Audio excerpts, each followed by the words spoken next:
it's Michael Alder here from CarpetExpertBlueprint.com, sharing with you how to handle situations where you've acquired damaged carpet or damaged product on a job site. So for you consumers that went out and purchased your own carpet, or for you newbie installers that are working for stores, you show up on a job site, you unwrap the product and it's damaged. How do you handle these situations? So the first case scenario is something we ran into recently where the carpet was purchased from Mohawk. It was shipped directly in cuts, already pre-wrapped, but it was different dye lots. Now, for those of you that don't know what dye lots are, it's when carpet is produced, it's mixed in a dye, they have a number for that, and they make the roll. And then they make the next roll under a new batch of dye, and there's different dye lot numbers. Even though it's the same product, in the same color, the different dye lots will most likely not match up if you're having seams. Now, if it's something where one room's over here, you have a tile hallway, foyer, whatever, separating it, and another room's over here, a lot of times it doesn't matter. But if you're seaming two pieces together,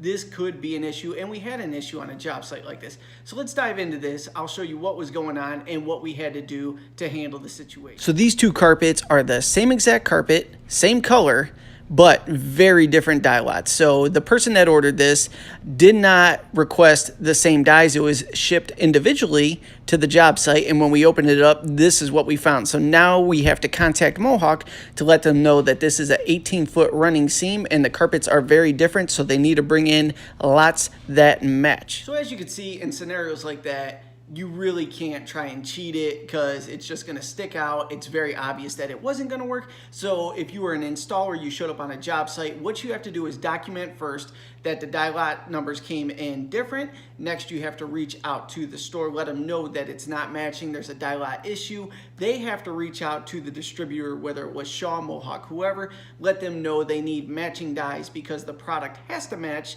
to go ahead and make that seam look good. So all you have to do is postpone the job and move on. Everybody's miserable, nobody gets paid until it's done. It's all bad, it's ugly, it sucks, but it happens. There's no way to cheat this out.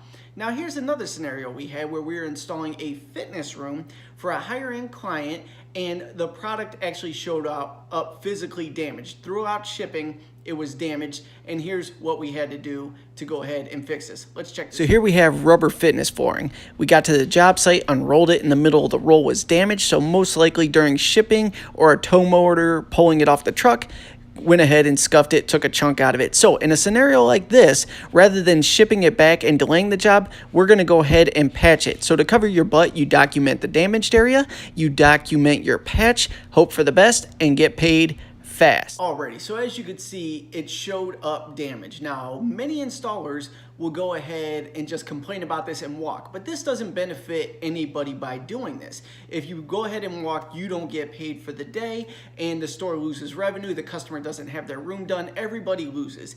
It's already damaged. You might as well go for the punt and see if you can pull it off anyway. So as you can see, what we did in this is we went ahead and documented what was going on. The product was in bad shape. It was somehow in shipping, got scuffed up, chunks were missing from the rubber flooring. So we document that first.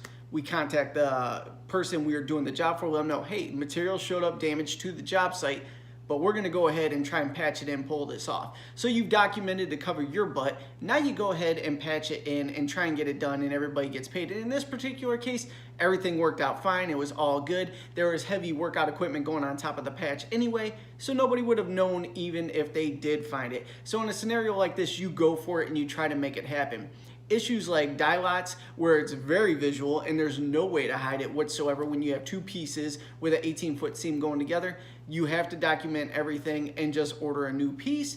Otherwise, it's all bad for the life of the carpet. So if you're the consumer and you make the purchase on your own and they say, well, we have the product available in two different dye lots, just be aware that there's a very good chance it's not gonna match. For those of you installers working for stores and the store sends you out to a job site and this happens, document everything, let them know what's going on. Unfortunately, you probably are gonna have to chalk it up for the day, take a loss, or maybe you'll get a trip charge, but either way, you've lost money for the day. It is what it is, it happens, and that's the reason I always say, work for yourself, be in control of the product you sell, don't rely on stores, because things like this do happen, and at the end of the day, it costs you, your team, and your family money. So, any other tips, tricks, questions about the carpet and flooring industry, comment below. I will create a video answering your questions for you.